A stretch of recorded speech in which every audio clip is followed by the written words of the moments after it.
Coucou tout le monde, on se retrouve pour les chroniques spirituelles avec Olivier et suite à vos votes sur notre groupe Facebook, le sujet de la vidéo sera les âmes sœurs. Et comme stipulé sur la dernière vidéo des flammes jumelles, les deux ne sont pas la même chose.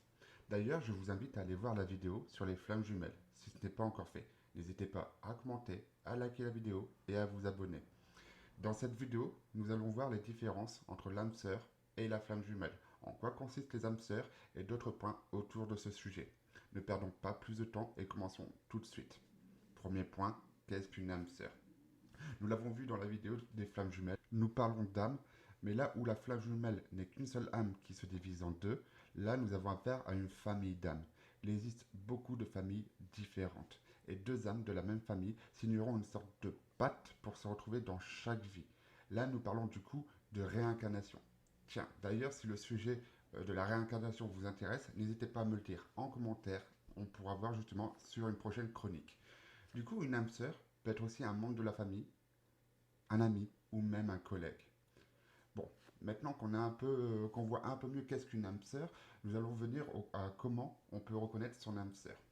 Comme dans la vidéo sur les flammes jumelles, cette liste est non exhaustive, car chaque famille d'âmes est différente et chaque humain aussi. Dans ces points, nous pouvons citer qu'on a le sentiment d'avoir déjà été avec cette personne auparavant, comme si vous vous connaissiez déjà. La sensation de vécu avec cette personne sera beaucoup plus intense. Vous aurez un humour qui va dans le même sens, bien sûr pour ceux qui ont de l'humour. Vous vous sentirez plus à l'aise avec cette personne. Vous aurez une confiance en cette personne plus facilement et de façon mutuelle. Vous aurez beaucoup de points communs. S'il s'agit d'une relation amoureuse, cette union sera passionnelle et puissante, mais ce ne sera pas un amour inconditionnel. Cet amour est réservé aux flammes jumelles. Et après là, on pourrait en citer plein justement des points qui font justement les ressemblances par rapport aux âmes sœurs. Mais pour le deuxième point, je vais vous parler de l'utilité de son ou ses âmes sœurs, car nous pouvons en avoir plus d'une. Car nos âmes sœurs ne resteront pas forcément tout au bout de notre vie, mais elle ne fera peut-être qu'un petit passage pour vous aider à passer des moments difficiles, mais surtout à les surmonter. Car on aura tous peut-être vécu dans notre vie des expériences très difficiles. C'est ce qu'on appelle les blessures de l'âme. Certaines blessures peuvent prendre plus qu'une vie pour être guéries à 100%, mais les âmes sœurs aideront à apaiser les blessures de l'âme. Et voilà une bonne transition. Mais c'est quoi une blessure de l'âme justement? Nous pouvons en compter 5 principalement, que ce soit l'humiliation, l'abandon, le rejet, l'injustice ou la trahison. Là, les mots parlent d'eux-mêmes, justement, et peuvent être très variés, justement, pour chaque blessure d'âme. Et justement, chaque blessure d'âme pourra être plus ou moins importante par rapport à ce qu'on a pu vivre ou par rapport à ce qu'on peut vivre même actuellement.